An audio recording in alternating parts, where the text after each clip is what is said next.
नमस्ते फ्रेंड्स, क्या हो अगर आपको पहले से पता चल जाए कि कौन सा शेयर रॉकेट बनने वाला है।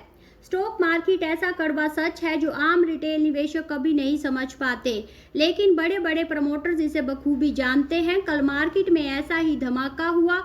पैसा लो डिजिटल के शेयर ने सीधा 20% का अपर सर्किट छू लिया। लेकिन क्यों? क्या यह कोई तुक्का था? बिल्कुल नहीं। कंपनी के प्रमोटर्स ने पर्दे के पीछे एक ऐसा बड़ा दांव खेला जिसने पूरे मार्केट को हिलाकर रख दिया। अगर आप भी इस रैली को मिस कर चुके हैं या सोच रहे हैं कि क्या अब इस शेयर में एंट्री लेनी चाहिए, तो यह वीडियो आपकी किस्मत बदल सकता है। आज हम डी कोड करेंगे प्रमोटर्स का वो सीक्रेट गेम प्लान। चलिए कहानी की शुरुआत करते हैं उस ट्रिगर से जिसने इस आग में घी का काम किया। शेयर बाजार में एक कहावत है कि कंपनी के प्रमोटर से ज़्यादा कंपनी को कोई नहीं जानता। उन्हें पता होता है कि आने वाले समय में कंपनी कितना मुनाफा कमाने वाली है। पैसा लो डिजिटल के मामले में भी यही हुआ। प्रमोटर्स ने खुद अपनी कंपनी के लाखों शेयर्स ओपन मार्केट में खरीद डाले। जब प्रमोटर खुद अपना पैसा कंपनी में झोंकने लगे तो सिर्फ एक ही मतलब होता है, भविष्य में बड़ा मुनाफा होने वाला है।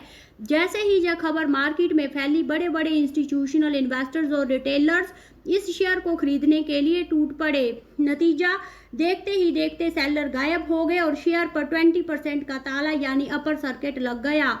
लेकिन सिर्फ प्रमोटर के खरीदने से कोई कंपनी लंबी रेस का घोड़ा नहीं बनती। हमें समझना होगा कि पैसा लो डिजिटल आखिर पैसा कैसे कमाती है। यह कंपनी भारत के उस हिस्से को टारगेट करती है जिसे बड़े बैंक लोन नहीं देते हैं, यानी स्मॉल बिजनेस ओनर्स, ग्रामीण इलाके और छोटे किसान। यह एक NBFC non banking financial company है जो डाटा और डिजिटल टेक्नोलॉजी का इस्तेमाल करके मिनटों में लोन अप्रूव करती है। सबसे बड़ी बात, इनका को लैंडिंग मॉडल है, यानी ये बड़े सरकारी बैंकों जैसे एसबीआई के साथ मिलकर लोन बांटती है। जोखिम कम, मुनाफा ज़्यादा। इसी डिजिटल आक्रामकता की वजह से इनका बिजनेस तेजी से फैल रहा है। फिनेंशियल हेल्थ चेक देखें, अगर हम इनके नंबर्स पर नजर डालें तो कंपनी की एसेट क्वालिटी और लोन बुक में लगातार सुधार दिख रहा है। डिजिटल ट्रांजैक्शन बढ़ने से इनका ऑपरेटिंग कॉस्ट कम हुआ है, जिसे सीधे तौर पर नेट प्रॉफिट मार्जिन को बढ़ावा मिल रहा है। फंडामेंटल एनालिसिस की ओर मूव करें तो कंपनी के कोर फाइनेंशियल और बिजनेस मैट्रिसेस इस समय काफी बुलिश इशारा कर रहे हैं। प्रमोटर्स कॉन्फिडेंस, Q1 FY27 में प्रमोटर्स ने अपनी हिस्सेदारी 41.75% बढ़ाकर 46.72% कर ली है। अगर साल दर साल देखें तो FY19 में उनकी हिस्सेदारी महज 26% थी, जो अब लगभग 47% तक पहुंच गई है। प्रमोटर्स का खुद लगातार पैसा लगाना कंपनी के गवर्नेंस और फ्यूचर पर गहरा भरोसा जताता है। जोरदार प्रॉफिटेबिलिटी, मार्च 2026 के क्वार्टरली रिजल्ट के मुताबिक कंपनी का नेट प्रॉफिट 71 करोड़ रहा, जो पिछले साल 58.3% ईयर ऑन ईयर बढ़त को दर्शाता है। टोटल इनकम भी 34.7% बढ़कर 260.92 करोड़ हो गई। की एफिशिएंसी रेशो की बात करें तो कंपनी का ROE 12.3% के स्टेबल लेवल पर बना हुआ है। AI led road map, company ने अगले 3 सालों में अपना AUM, asset under management, income और प्रॉफिट डबल करने का टारगेट। इसके लिए ये ट्रेडिशनल मॉडल से शिफ्ट होकर फिन AI फ्रेमवर्क पर पूरी तरह काम कर रही है। टेक्निकल एनालिसिस की ओर मूव करें तो स्टॉक ने नॉर्मल से लगभग कई गुना ज़्यादा ट्रेडिंग वॉल्यूम के साथ एक ही झटके में अपने शॉर्ट टर्म और लॉन्ग टर्म मूविंग एवरेजेस के ऊपर का ब्रेकआउट दिया है, जो स्ट्रॉन्ग बाई जोन को दर्शाता है। RSI इंडिकेटर्स को देखें तो स्टॉक का 14 डे RSI अभी 63.7 के आसपास चल रहा है। इसका मतलब है कि स्टॉक में मोमेंटम तो बेहतरीन है, लेकिन ये अभी तक ओवरबॉट जोन में नहीं गया है, यानी तेजी की जगह अभी भी बची है।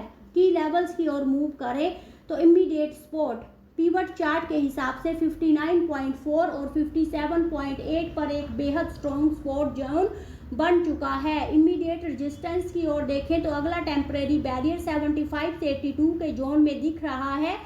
अगर ब्रोकरेज टारगेट और आउटलुक को देखें कि बाजार के बड़े बड़े मार्केट एनालिस्ट क्या टारगेट देते हैं, तो मार्केट एक्सपर्ट्स और strong top institutional research firm इस स्टॉक पर मिला जुला लेकिन स्टीक नजरिया रख रहे हैं।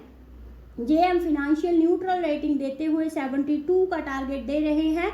कोटक सिक्योरिटीज न्यूट्रल रेटिंग रखते हुए 65 का टारगेट दे रहे हैं। एनालिस्ट कंसेंसस होल्ड और बाई की रेटिंग देते हुए 69 से 74 का टारगेट दे रहे हैं। बुल के सिनेरियो में स्ट्रॉन्ग ग्रोथ 82 से 87 है। कुछ एनालिस्ट का मानना है कि अगर कंपनी का अपना AI led growth road map successfully execute करती है तो ये आने वाले समय अपने पिछले हाई 82 प्लस को टेस्ट कर सकता है। क्रूशियल रिस्क की बात करें तो सबसे पहले हम चलते हैं कंटिंजेंट लाइबिलिटीज की ओर।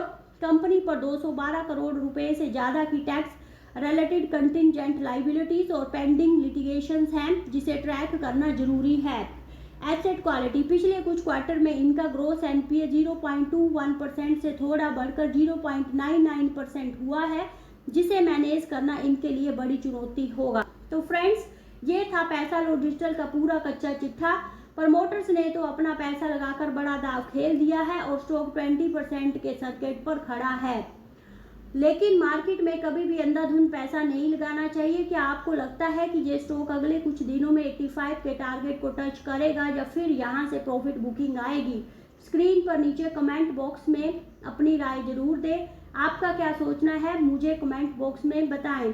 और अगर ऐसे ही जैकपॉट स्टॉक की जेन्युइन और इन डेप्थ एनालिसिस सबसे पहले चाहिए तो वीडियो को एक लाइक कीजिए, दोस्तों के साथ शेयर करें और सब्सक्राइब करना बिल्कुल ना भूलें। योर ओन चैनल निवेश करें। मिलते हैं एक और वीडियो में, तब तक के लिए बाय बाय, थैंक यू।